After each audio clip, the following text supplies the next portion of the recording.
Serebrisky. I'm co-founder, and managing director of Dalus Capital, and which we have put kind of this summit together with some of our greatest sponsors.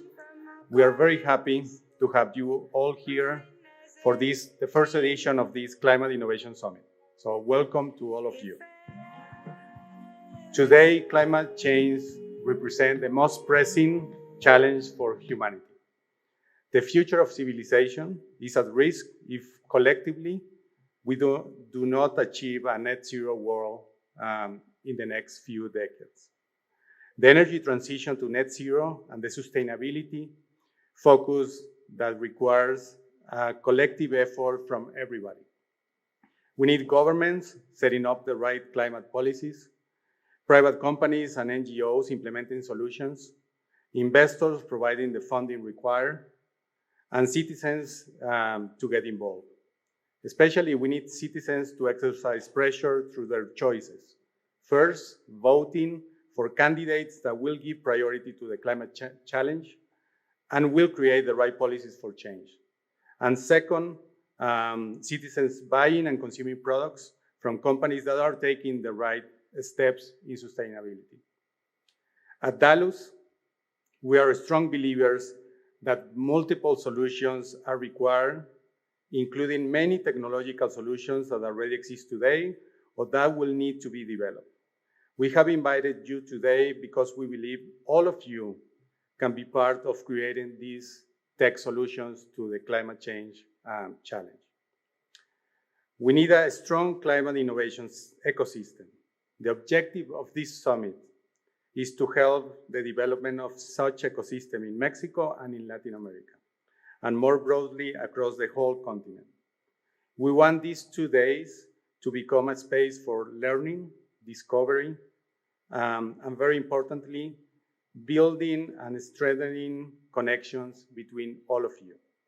We have here today entrepreneurs, investors, government officials, and other key players attending. If you're here, it's because you're interested in climate change and you know the seriousness of the problem that we're facing. And you want to work in finding solutions to the problem. This is a place to meet and get to know other people with the same objectives that you have. Today, we will have great content with amazing panelists. We will learn from people that are actively working on climate solutions. This includes a selection of great entrepreneurs who will be pitching later today in a session. We should be giving support and exposure to all working to save our planet. In the afternoon, we will, at the end of the day, we will have some breakout sessions in smaller groups. You can choose which one you want to participate in. And where, we want to have a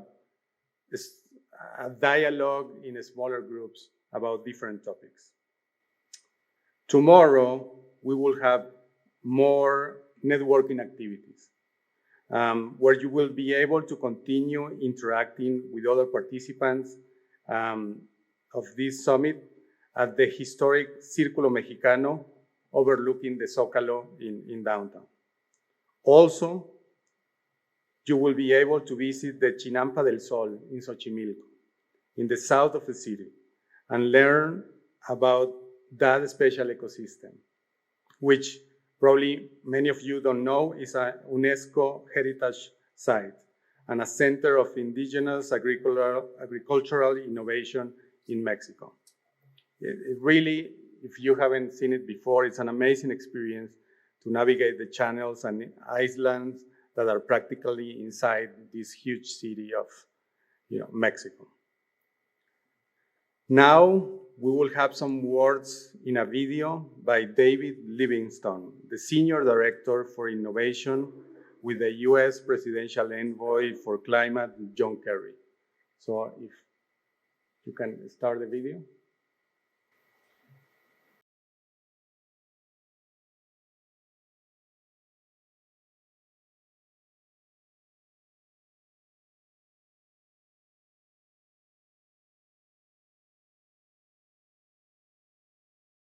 Hola, buenos dias, and it is a pleasure to join you. My name is David Livingston, and I serve as Senior Advisor to Special Presidential Envoy for Climate John Kerry, where I focus on innovation, investment, and the emerging clean tech economy that will carry forward climate action in the years to come. Muchas gracias to the Dalus Capital team, Amazon, Grupo Avida, and Tec de Monterrey for convening this summit. And of course, a huge thanks to our colleagues in the US Embassy in Ciudad de Mexico and across the country for their work to support these efforts, promote closer cooperation and investment between our countries, and to unlock our shared entrepreneurial potential.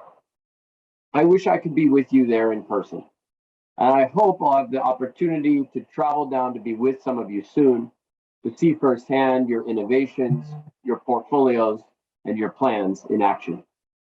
Last week, Secretary Kerry was in Los Angeles for the Summit of the Americas, where he joined President Biden and leaders from throughout the LATAM region to discuss the challenges, opportunities, and the future for this hemisphere.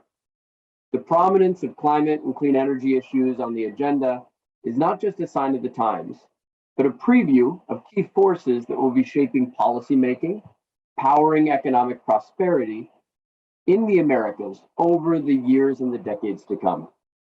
The United States, for its part, was pleased to take part in several notable announcements.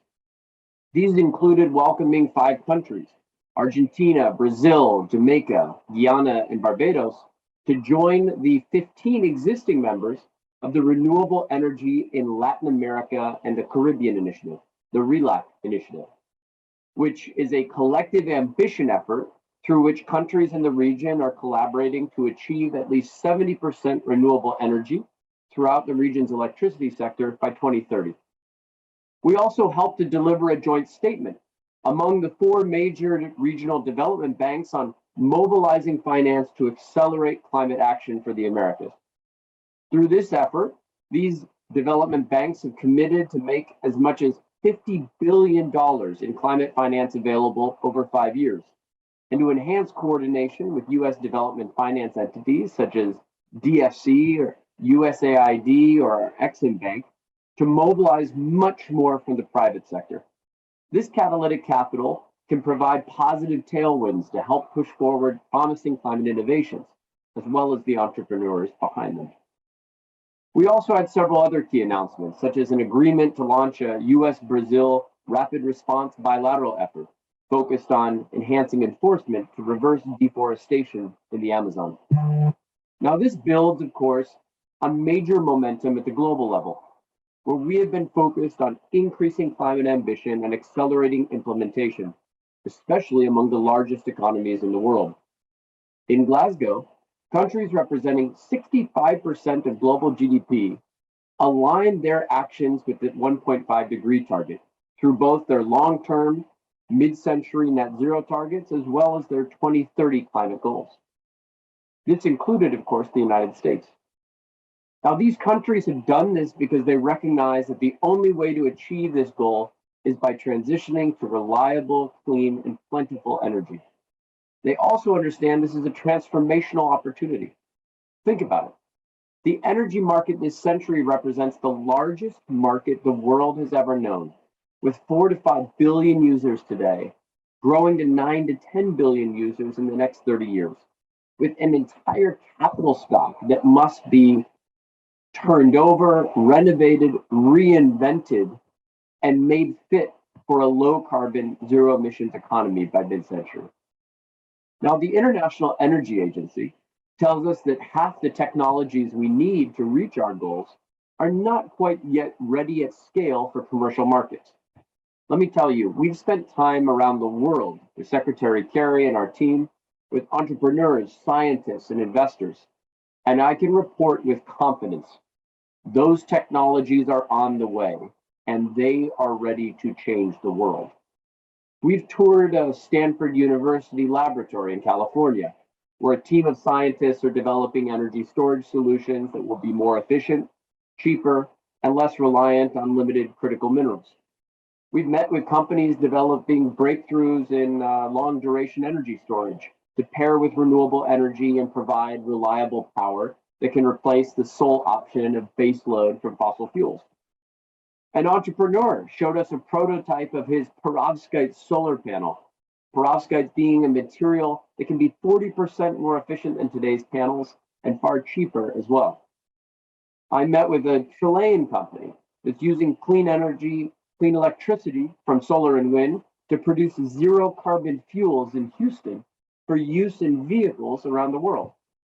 I've heard from the Mexican American founder of a food tech company that's creating innovative protein products like eggs and animal proteins, but without using any animals themselves. It's cleaner, leaner, and ultimately lower carbon. Now, none of this is science fiction, it's reality. This is what companies we have met with are actually doing right now. And the challenge is to bring it to scale. Our task is to accelerate all this progress in order to reach our goals in time. But again, the International Energy Agency has informed us that doing so will require investing trillions of dollars in this transition every year for decades to come. Now, no government has the ability to provide that level of funding on its own, but the private sector can.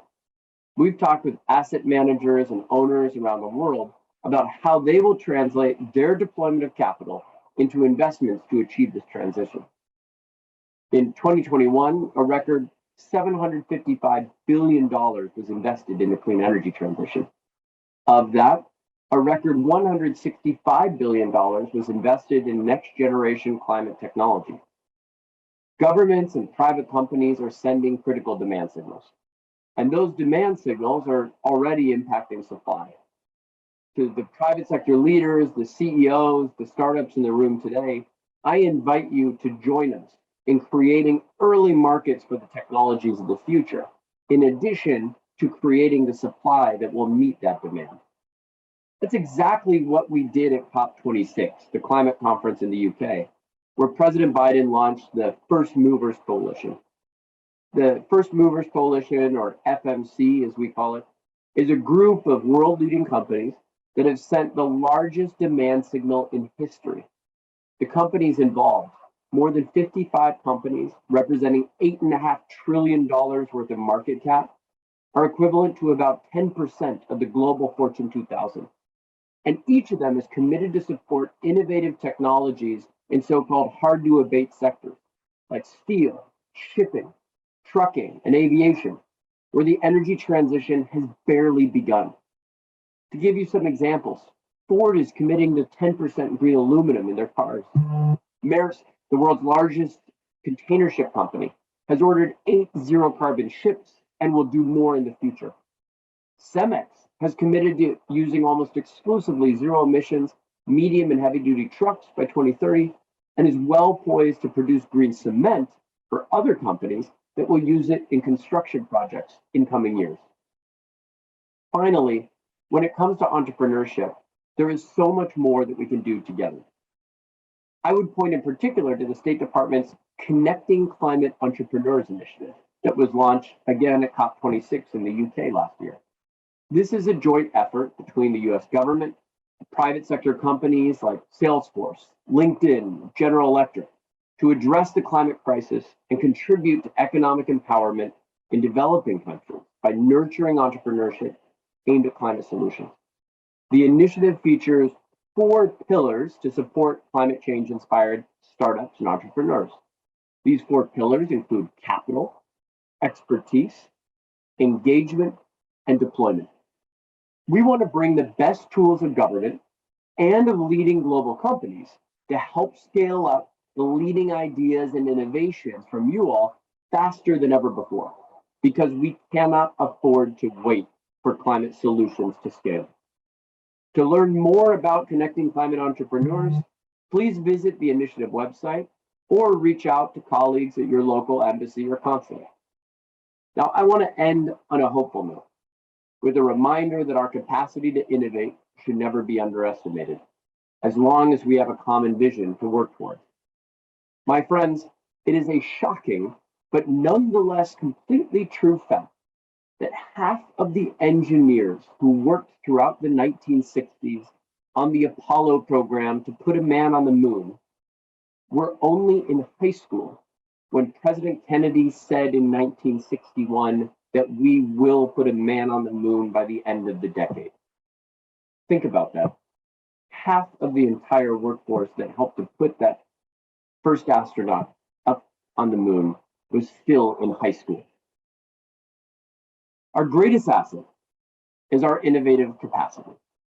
Our greatest years are still ahead of us, and we are more motivated than ever to roll up our sleeves and to seize this moment together. Thank you very much. Thanks for everything you all are doing every day, and I hope it is an excellent rest of the conference that leads to real work and real progress over the rest of this year. We're ready to work with you, and thank you again. Thank you very much to David Livingston, his message. This summit is possible thanks to the support of our sponsors. We want to thank the U.S. State Department, Amazon for Startups in Monterrey, Grupo Habita, Buna Coffee, Cultura Colectiva, Daikin, and Tec de Monterrey, who, among other things, are providing this facility for the event today. This is the first time we organize this summit. We have been actively engaged with climate innovation for the last decade, so please bear with us in the logistics of this event today. More importantly, please provide feedback on what we could improve for the future. You can talk with anyone on the team at Dalus during the event for that purpose. Now, learn from the panelists, get to know many attendees as you can, and network. Let's create this climate innovation community so that together we can make a change and dent in this world. Now we want to introduce the Honorable Ambassador of the United States of America, Mr. Ken Salazar, who will share some words with us. In 1998, Mr. Salazar was elected as Colorado Attorney General and became the first Latino ever elected to statewide office in Colorado.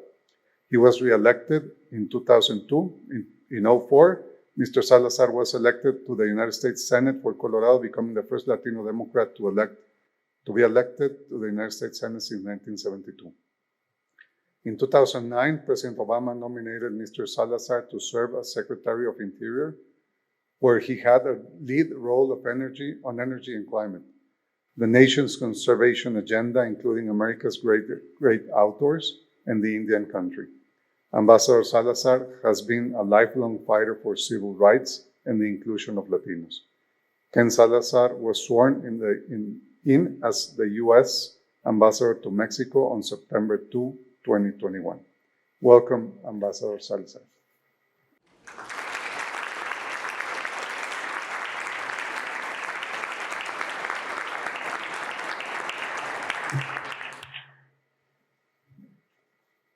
Muchas gracias. Thank you all very, very much. Let me see. How many of you are entrepreneurs?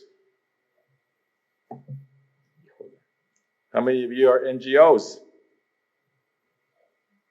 How many of you are students? Los estudiantes. Well, pretty awesome. So let me, how long do I have, by the way? How many? 10, 15 minutes, okay. So first, let me just say this is an awesome gathering because what you all are doing here is working on one of the existential issues for humankind and for our planet. So I just want to say thank you for being here, for being innovators, for thinking about climate solutions because we need them and we need them now. I want to say thank you to Rogelio de los Santos and to David Serebrisky and Chris Dowd and Eugenia Rendon. Let's give them a round of applause. I'm going to be sharing some more time with you.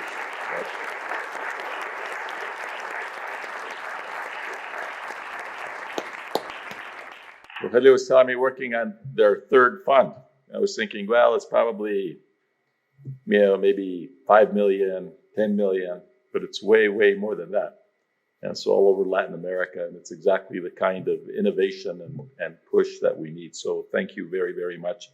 I want to say thank you as well to the sponsors, the Tec de Monterrey, Amazon, Grupo Habitat, and Inc. Monterrey for putting together this LATAM Climate Innovation Summit. Let me make one more introduction. I want to talk just a little bit about climate and the role that you're all playing and the view from the United States and the view from President Biden on climate. But first, I want to introduce my team, or our team. It's Mission Mexico team. So why don't you come up here so everybody can see you guys. And Andy, come on, Winkleman, Dr. Winkleman, Laura, come up here. Daniel, Andrew, vengan.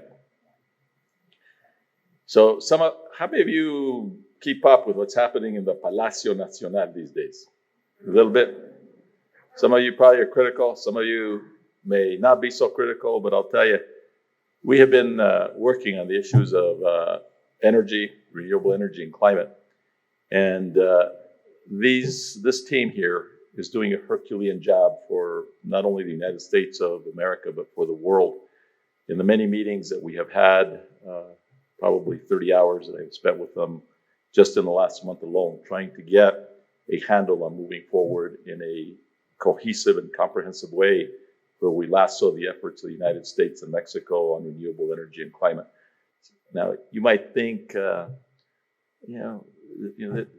public servants. They work for the government. They're not in the private sector like some of you. I'll tell you, any of these four folks could be doing other things in the private sector. They have PhDs. They're much smarter than I am. And I watch their work every day, and I so admire them. Help me give Mission Mexico a round of applause for these great public servants.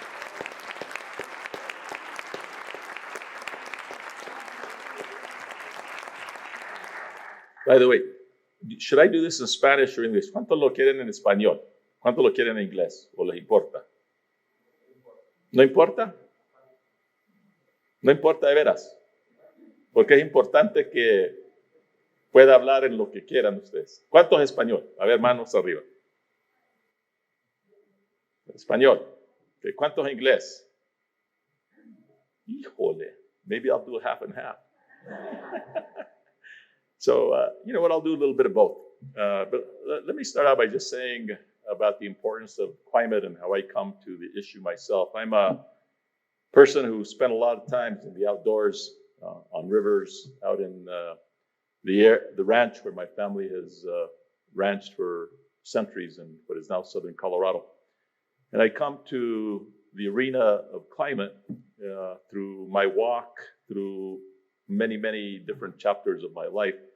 In my own political campaigns in the state of Colorado, my motto was fighting for Colorado's land, water, and people. Land, water, and people. That's how I ended up getting elected to be Attorney General for Colorado and the U.S. Senate. And fast forward, I go to the U.S. Senate and was very involved in crafting the 2005, 2006, and 2007 energy independence and security laws. In those days, the consciousness about climate, which wasn't that long ago, some 15, 16 years ago, was not at the level that it's at now. At that time, then former Vice President Gore was out trying to excite the world and get them to understand the importance of climate change and the threat that humanity faced. But still, in the halls of Washington, D.C., and the United States Senate, and the U.S. House of Representatives, climate was not a household word. Things have changed since then. And now, across the world, what you see is everybody is talking about climate and the importance of us doing something about climate. I would often have this conversation with President Obama as I served with him and Vice President Biden at the time on the cabinet as Secretary of Interior.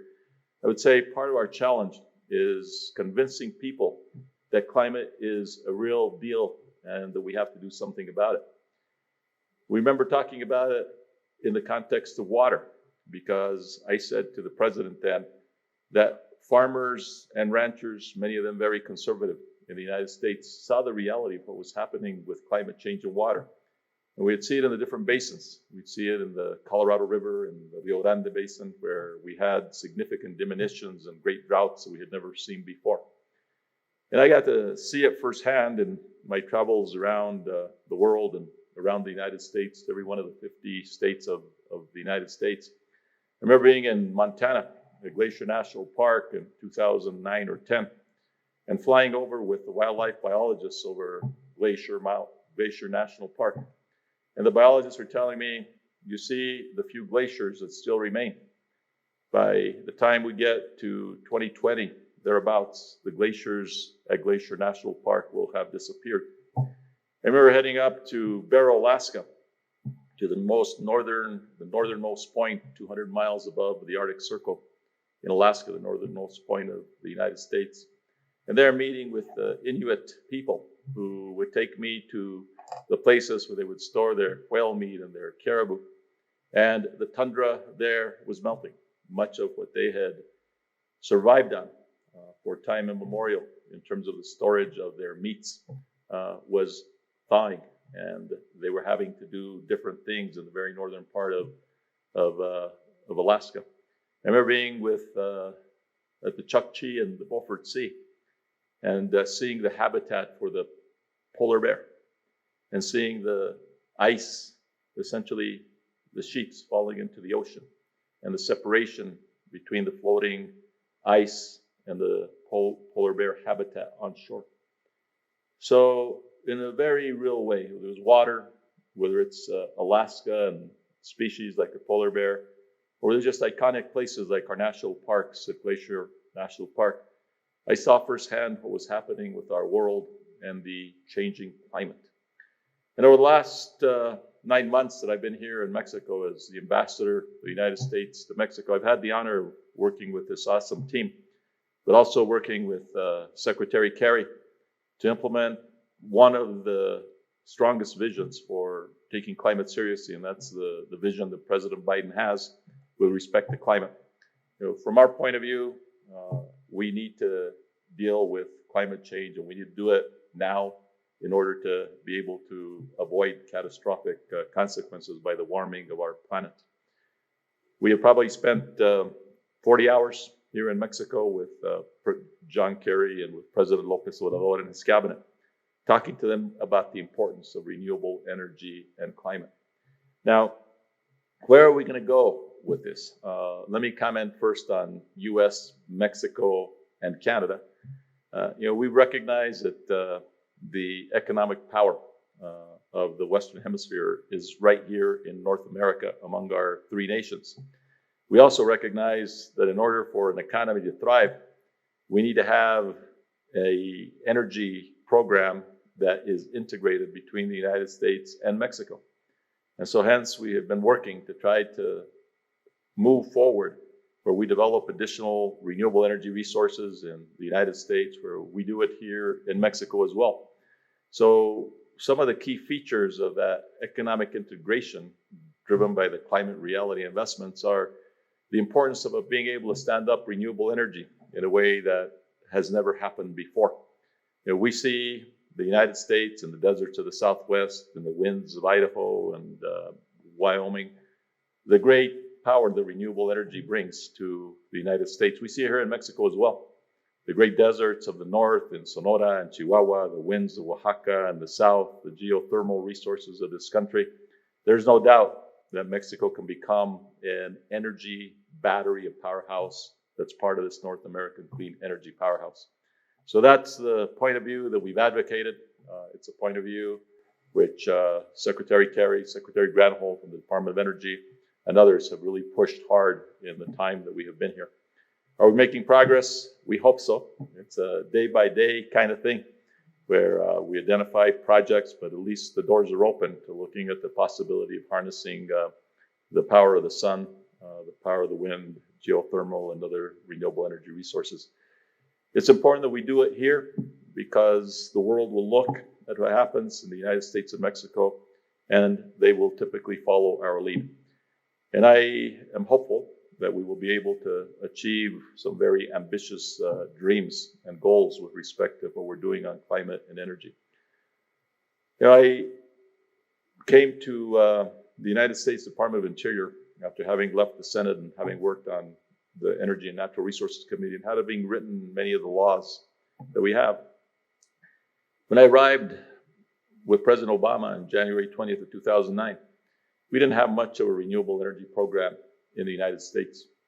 I wrote the first secretarial order during my time at Interior that started a renewable energy program that prioritized renewable energy. People would say, especially some of the critics on renewable energy, why are you doing this? We don't need to move forward. There were some people who said wind is bad. Wind is bad for the environment. Wind is bad for the birds, for eagles, etc.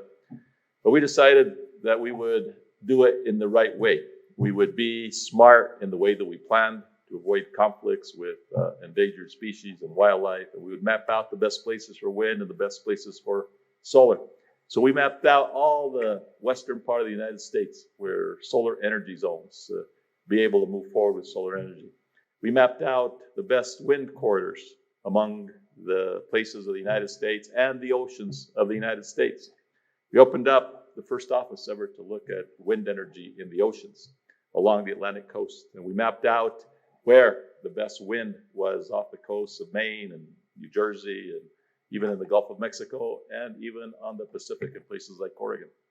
Now, people in those days, I think, would say, maybe Obama and Salazar have gone a little crazy because they're trying to chase the sun.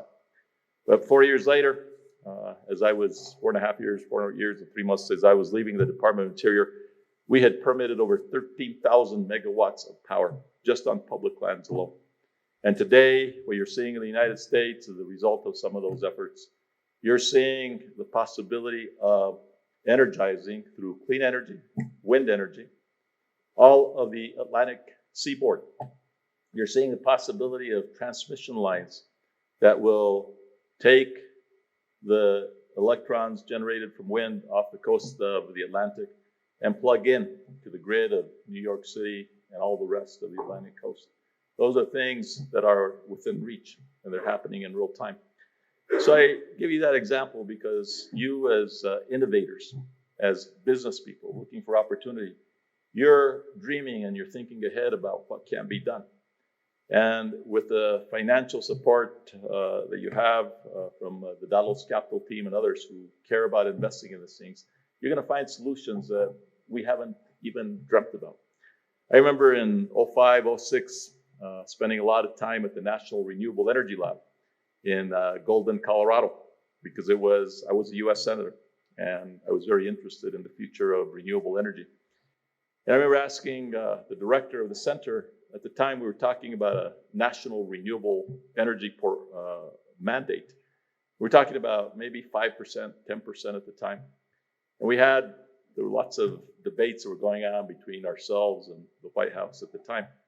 And I remember asking Director Dan Arvizo, I said, well, if we wanted to have our economy powered by renewable energy, could we do 10%? Could we do 15%? What could we do? He said, there's no limit on what we do. It's a matter of our will, a matter of our technology and investment. He said, if we want to do 20% by 2020, we can do that. If we want to do 30, we can do that as well. Well, look what's happened now. That wasn't that long ago. It's 2022 now. Look what's happened in states like California. Look what's happened in places like Colorado, other states where we're moving forward to essentially having a comprehensive and very robust renewable energy portfolio. We're moving forward today where GM and Ford, places that I have visited with my team here in Mexico, are now going to be all electric by 2030. I drove a Silverado. I never imagined that I would do this as a rancher that has driven pickups all my life. Never imagined that I'd be able to get on a Silverado pickup and go from 0 to 100 kilometers per hour in like 4 seconds. And that I could drive that pickup for 300 kilometers before I needed to recharge. Or the Mach-E, the Mustang. You can imagine the Mach-E here in Toluca that goes from 0 to 103 seconds with a battery that is going to only get a lot better. So my point to you is dream big dreams. The economic opportunity, we need not forget, because there's also tremendous advantages. More than anything else, what's going to happen in this clean energy revolution that we are seeing unfold in front of us is that there's going to be huge economic opportunity for those of you who want to invest. for those of you who want to innovate. So thank you very much for being a part of this. I'm going to say a few words in Spanish just so I make sure that everybody is included. Es un orgullo para mí ser el embajador aquí en México, ¿no? Y el equipo que tengo, que son socios míos, los que trabajan conmigo en la embajada. Estamos trabajando en todo lo que podemos para ver en qué manera podemos enlazar las economías de los Estados Unidos y México y hasta más. Y al fondo de eso, no en forma, al fondo de eso es la generación de energía que se requiere para automotriz, que se requiere para todo lo que pasa en una vida, de las luces a lo que se manufactura aquí. En eso trabajamos nosotros. Y tengo yo un optimismo grande, que aunque día por día hay dificultades que tenemos que enfrentar, pero sabemos que vamos en buen camino, porque lo que va a pasar en el mundo con la energía va a determinar el futuro de la planeta, va a determinar el futuro de la humanidad, va a determinar si lugares como Miami, lugares por los mares, lugares aquí como en Cancún, van a poder sobrevivir porque se está calentando mucho el mundo. Entonces, el esfuerzo que llevamos nosotros con el liderazgo del presidente Biden y el secretario Kerry es de tratar de que el mundo entienda la importancia del trabajo que se está haciendo en enfrentar el cambio climático que estamos viendo en este tiempo. Muchísimas gracias. Thank you all very much.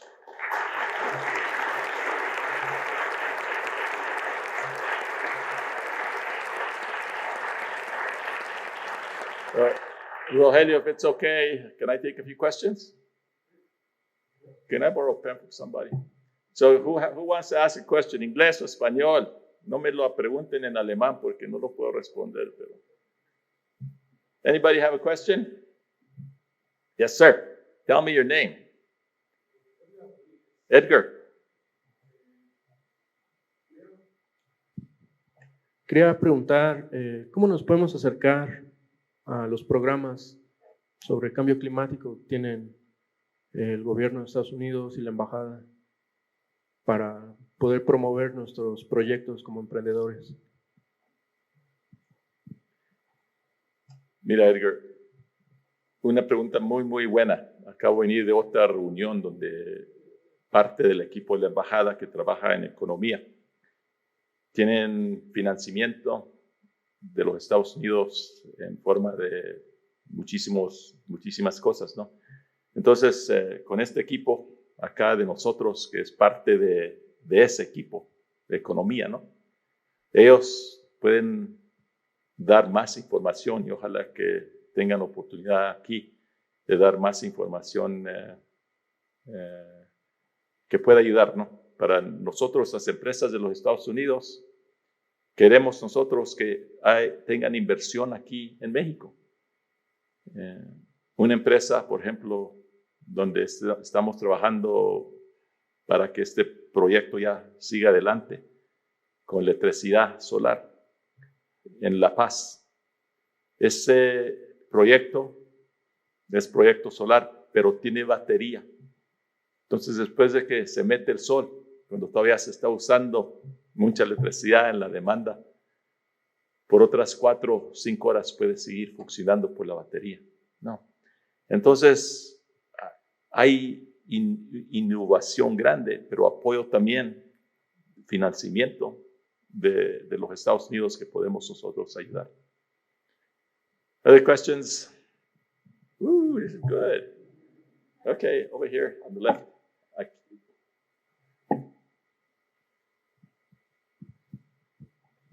Hola, soy Ana Ortiz. Quisiera saber... ¿Cómo te llamas? Ana Ortiz. Ana Ortiz. ¿Cuál es la estrategia que están tomando en términos de investigación y desarrollo, como R&D efforts, para asegurar esta transición energética y pues de sustentabilidad? Muy bien, Ana. A ver, ¿cuántos que tenían una pregunta? Who else had a question? 1, 2, 3, 4, 5 questions. Levántense los que tienen pregunta. Stand up if you would. And we'll do this so I don't take up. If I answer every question, I'm going to answer all your questions. Pero vamos a hacer esto. No, stay standing, stay standing, stay standing. So I have Ana Ortiz on R&D. Let's start over here and you tell me what your name is and what your question is. Say that again. Richard? Richard, what's your question? Wanted to get your opinion on the role that NREL and the national labs can play in trying to catalyze greater bilateral cooperation in renewable energy. Thanks, Richard. Good question. Hi, Ivan Jimenez from Asante. ¿Cómo primero? Ivan? Iván. Yes. Iván. Yes, Jimenez. Jimenez. Sí. My question is, how relevant is food security for the transition of technology for climate and sustainability? Did you say food security? Correct. Food security. Okay. Fuel or food? No, food security. How relevant is food for all the plans that the government is working on? And I'm basically talking about animal farming and the impact that it has on sustainability. That's a good question, Ivan. Okay. Hi, yes. I'm Cassandra Garrison, Reuters journalist. After climate envoy John Kerry's visit here in Mexico this week, Mexico is set to announce some goals tomorrow around climate change. Just wondering if there's anything you can say about the U.S.'s involvement in that and how the U.S. is going to be supporting Mexico in those goals. But what's your name again? Cassandra Garrison. Crisanta? Cassandra. Cassandra. And who are you with? Reuters. Oh, there's press in the house. Hello. Okay, Cassandra. Good. Thank you. Thank you for being here. Thank you for what you do with the press. Thank you. So I'm Ulrich. I work here at the Monterrey Tech. So my question is a little more controversial. So I was wondering how other countries like China and other India and other countries in Asia that also really they contribute a lot to the CO2 emissions in the world, and how we convince those economies to actually switch to the same mentality, because I think this is not 1, 2, or 3 countries' effort. This needs to be a global effort. And just following on that is like, it's also really striking to me, like this is probably the biggest marketplace that we ever gonna know, and how we can convince the political will into switching into contribute to this. What was your name again? Ulrich? ¿Cómo se letrea? Ulrich. Okay. Good questions. Okay. Let me try to take these questions and answer them. So first, Richard, on the question of the National Renewable Energy Lab, and this relates also to the R&D question that you asked, Anna. There is a huge amount of research and development that is underway. NREL, in my view, of all the labs of the Department of Energy in the United States, is the very best of them. It's a crown jewel of information and technology. It's out of there, and the R&D that has taken place at NREL and with private enterprise, that we now are able to effectively compete with energy because of the efficiency of solar panels that have been developed really over the last 10 years. And so there are lots of places in academia and the Department of Energy labs and companies that are just doing a tremendous amount of R&D.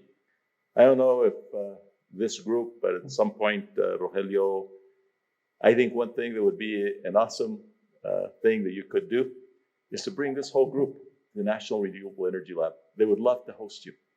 And you can look into what they are doing on R&D, on bioenergy, on efficiency, and a whole host of things. And you can see what the people are doing in terms of dreaming about a different future. Young people like you that are NGOs and business students, you could learn a lot from that on that kind of a tour. So lots of really good things and lots of investment that's going on into R&D. Cassandra, to your press question, I will say this.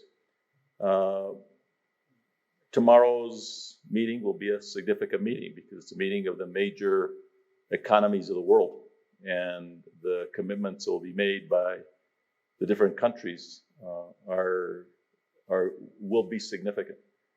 Secretary Kerry has been working night and day all around the world, trying to get countries to do more, trying to get them to agree that they can do even more given the urgency of the threat that we face. And here in Mexico, because of the many meetings that we have had, we're optimistic that there will be significant steps that will be taken. I don't want to steal the thunder from tomorrow on what it is that will be announced. But I'll give you just one theme that is necessary for us to deal with global warming, and that's how we deal with methane emissions and flaring. 50% of emissions that are now causing global warming are coming from flaring and methane that's being put into the environment. It's an issue all over the world. It's an issue in the Americas. It's an issue in the United States, in places like the Permian Basin in Texas and the Bakken Formation in the Dakotas. I've flown those places often, and when you fly them at night and you're looking down from a plane, it almost looks like the earth is on fire. And that's because there's so much gas that is being flared, that is being wasted. And when that happens, they're doing two things that need to be corrected. One of them is that pollution is being released to the environment, and it's causing the warming that we are seeing. And the second is that you're creating a huge economic waste, because that gas has value. And so to the extent that it can be captured and put to beneficial use, it's a very significant step forward. So we're hopeful that in that arena, there'll be some announcements. I think there'll be other announcements that will be made tomorrow. So, but it is a significant meeting, so I'm sure all of you will be watching. You raised a question, Yurik, about the rest of the world, how it is that, Mexico, the United States, and Canada can't do this by themselves. So absolutely true. Global warming, like pollution, knows no political boundaries. Pollution will go from El Paso, Texas to Juarez. You can't put a wall between the air that flows back and forth. We can't resolve the issue of global warming unless you have a worldwide effort. Hence, the efforts that many of you, I'm sure, and President Obama and President Biden were involved in the Paris Climate Accords. That's the world framework that you need to deal with the reality of global warming. Now, there is a reality when you look at the fact that coal plants are still being built at a very rapid rate in places in Asia and other places around the world. And that's why what Secretary Kerry has been doing is doing his worldwide diplomacy. And there's no country that's off limits to what John Kerry has been doing. India, China, the big emitters, they're all part of this dialogue. Now, is it where we want it to be? No. We have a long ways to go. But we're optimistic that we're going to make progress. And we also see the absolute necessity of bringing the world community into finding solutions to the climate challenge that we face. And I will leave it there with all of you who are climate solution oriented. We see people like you everywhere. I was at the Summit of the Americas in Los Angeles last week for 5 days. And everywhere that I went, young people, business men and women, we're talking about climate and what we had to do with climate. I dare say, there were lots of deliverables that came out of the summit. But I was listening to the new president from Chile, who's 36 years old. And he was talking about how climate was one of the biggest issues that they had to confront with in Chile. How we needed to do more to protect the marine areas. How they needed to do more to stand up renewable energy in the deserts in the north of Chile. And they weren't alone. It was the countries of the Americas that were speaking about the importance of addressing climate change. So thank you for being part of the solution. I appreciate your time and your questions. Thank you.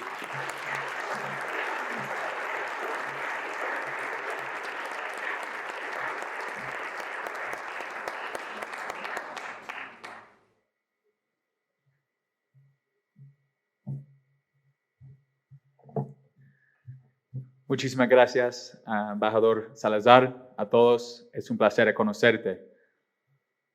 I'm here to introduce a dear friend, Francis von Hildebrand. But if you call him that, he'll think you're bullying him because he goes by Pacho.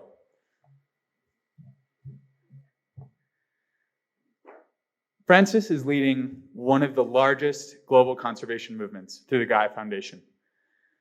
For over 30 years, his family has been leading protection of the Amazon basin through Creative Coalition. It's truly a family business. We have his brother here, Antonio. I met his father in Dallas about a month ago, and I've never met a family more capable, more dedicated, more committed to conserving our natural resources. As many in this room know, the Amazon produces 8%, and in some cases more, oxygen for our global planet. There is not a single resource that should be vying for our attention more than this entity.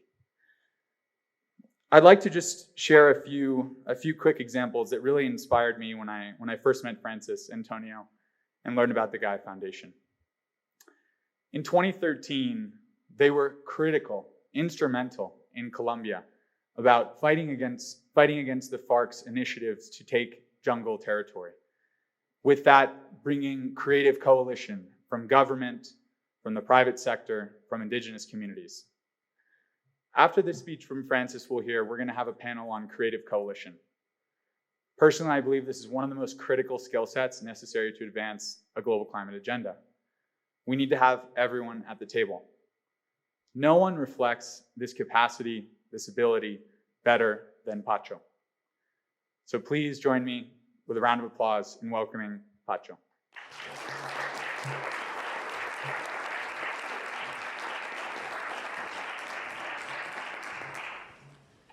Muy buenos días, ladies and gentlemen. Very good day.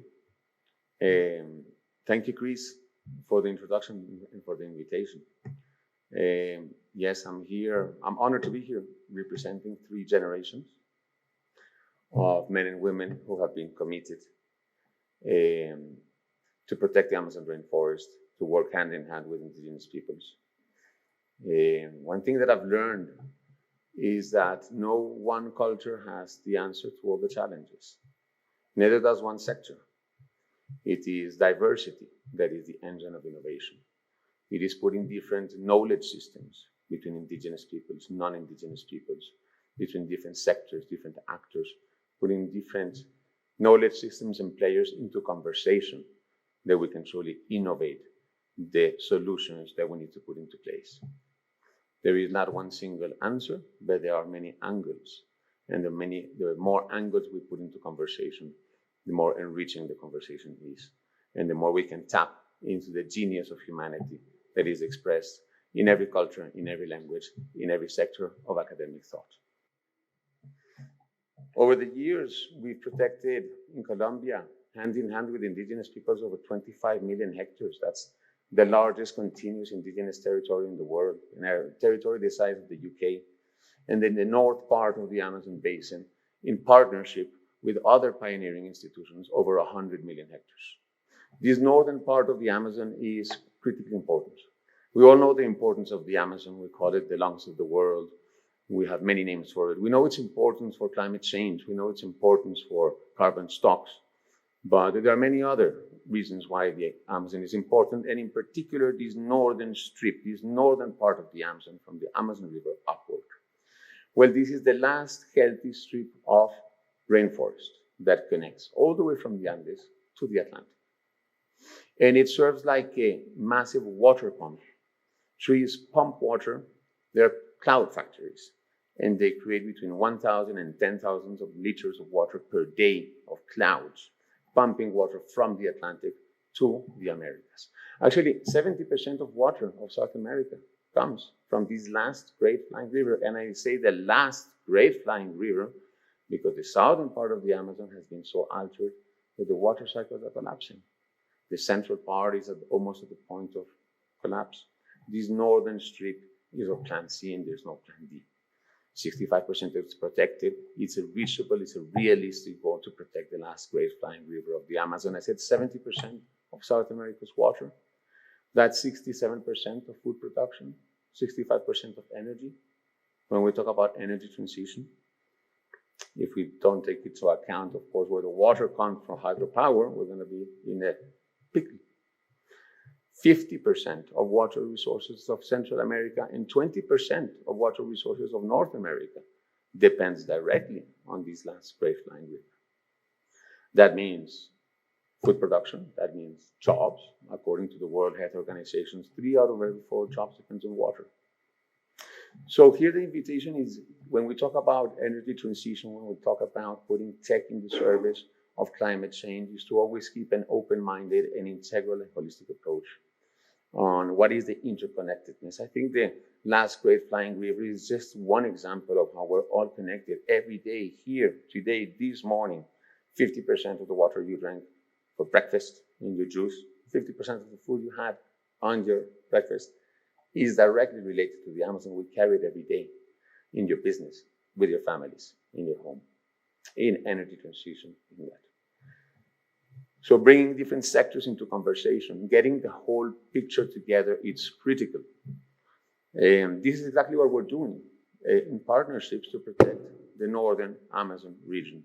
We work hand in hand with indigenous communities for over the last 30, 40 years. We've worked with just Gaia Amazonas with over 67 different ethnic groups. And we've developed proven methodologies that have been replicated to really tap on into indigenous ancestral solutions for environmental management and recode them to address current issues. How to bring the best from both worlds, the best from indigenous knowledge and the best from non-indigenous knowledge, the best from the tech world, the best from the political world. We work hand in hand with governments, with Norway, the UK, France, the Netherlands, supporting these governments to think strategic actions, global actions to protect the Amazon rainforest. We work with private sector, with industry companies in Sweden, in Argentina, in the US, that have built in their business model as well, co-responsibility structures in order to as well be a force for good. It can be a win-win. And with great challenges, there are great opportunities.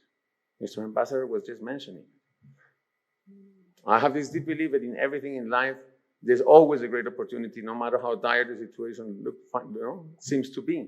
It is our responsibility to see those opportunities, to think out of the box, to reach out to other sectors, to reach out beyond the boundaries and beyond languages and beyond cultures. We need more spaces where we have intersectorial and intercultural conversations. The invitation here is yes, the strength and the force of technology is incredible. Technology can't do it alone. Indigenous people can't do it alone. None of us can do it alone. We need to find the spaces in order to cross-pollinate and innovate a new development model, a new economic model, so we can have a healthy planet and prosperous societies. Thank you very much.